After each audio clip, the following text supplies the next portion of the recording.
मताचा अधिकार आहे, ते आपलं मत त्यांना योग्य वाटेल तर उमेदवाराला किंवा पक्षाला देऊ शकतात.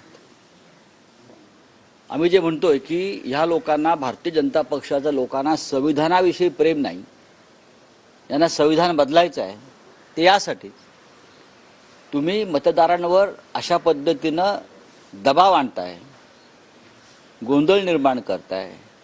देवेंद्र फडणवीस काय म्हणतात, धर्मयुद्ध. हे काय धर्मयुद्ध आहे का? होय, हे धर्मयुद्ध आहे.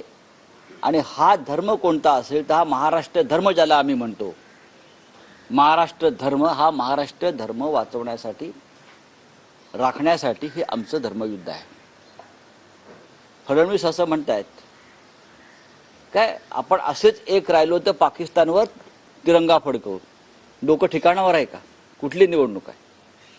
पाकिस्तानवर तिरंगा फडकवण्याचं वगैरे सोडून द्या. आधी पाकव्याप्त काश्मीर तुम्ही गेल्या 10 वर्षापासून घेतायत ना तुमचे नेते.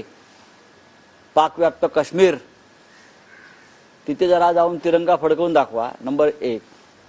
मणिपूरला जाऊन तिरंगा फडकवून दाखवा. मणिपूरला देवेंद्र फडणवीस जा, आपण लाल किल्ल्यात गेला होतात ना तिरंगा फडकवायला, त्यावेळेला असं म्हणताय.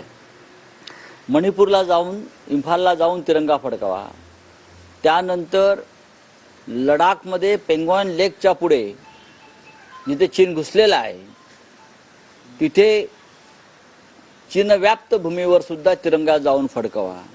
या महाराष्ट्राच्या निवडणुकीमध्ये पाकिस्तान, बांगलादेश, बटंगे तो कटेंगे, हे काय चाललंय? काय निवडणुका लढताय महाराष्ट्रात, या देशात?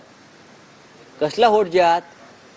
तुम्हाला मतं मिळत नाहीत एखाद्या जातीची, एखाद्या पंथाची, एखाद्या धर्माची, एखाद्या समाजाची.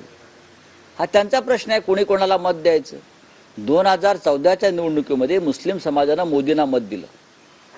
मी तुम्हाला सांगतो, मग तो होट जिहाद समजायचा का?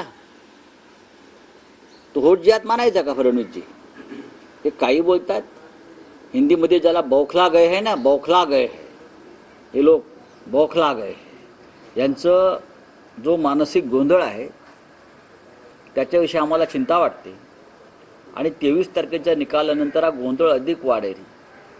त्यांना कोणत्या प्रकारचे आजार जडतील, वेगळ्या वेगळ्या प्रकारचे, याच्याविषयी मला चिंता वाटते. आणि देवेंद्र फडणवीस यांना उपचारांची गरज आहे.